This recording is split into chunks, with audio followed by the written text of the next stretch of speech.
Early stages of breast cancer வந்து சர்ஜரியால் சரி பண்ண முடியும்னு சொல்கிறாங்க. உண்மையா சார்?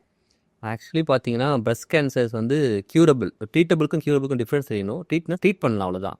க்யூரபிள்னா நம்ம கம்ப்ளீட்டாக சரி பண்ணிட்டு நம்ம நார்மல் லைஃபை வாழலாம். இப்போ பிரஸ்ட் கேன்சர் பார்த்தீங்கன்னா ஏர்லி ஸ்டேஜில் ஒன்ஸ் நம்ம கண்டுபிடிச்சோன்னா, இப்போ ரீசெண்ட் அட்வான்டேஜில் அந்த chemotherapy, targeted therapy, hormone therapy, இது காம்பினேஷன் சர்ஜரியில் கம்ப்ளீட்டாக சரி பண்ணிக்கிட்டு அவங்க நார்மல் லைஃபை வாழ்றதுக்கான வாய்ப்பு நிறைய இருக்குது. மோஸ்ட் ஆஃப் த பேஷண்ட் பார்த்தீங்கன்னா ஏர்லியாக வரமாட்டாங்க. ஏன்னா அவங்க வந்து ஹாஸ்பிட்டலில் பக்கத்தில் அந்த வெக்கப்படுவாங்கல்ல, இந்த பிரஸ்ட் கேன்சர் டாக்டர்கிட்ட காமிக்கணும்னு சொல்லிட்டு வரமாட்டாங்க. அதெல்லாம் வந்து அந்த பழைய காலத்தில் இருக்கவங்க தான்.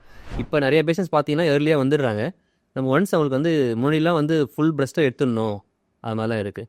இப்போ ரீசெண்ட் அட்வான்ஸஸில் பார்த்தீங்கன்னா ஒரு பார்ட் ஆஃப் த பிரஸ்ட் மட்டும் எடுத்துகிட்டு பிரஸ்ட் கன்சர்வேஷன் சர்ஜரி அது பண்ணுறதுக்கான வாய்ப்பு நிறைய இருக்குது.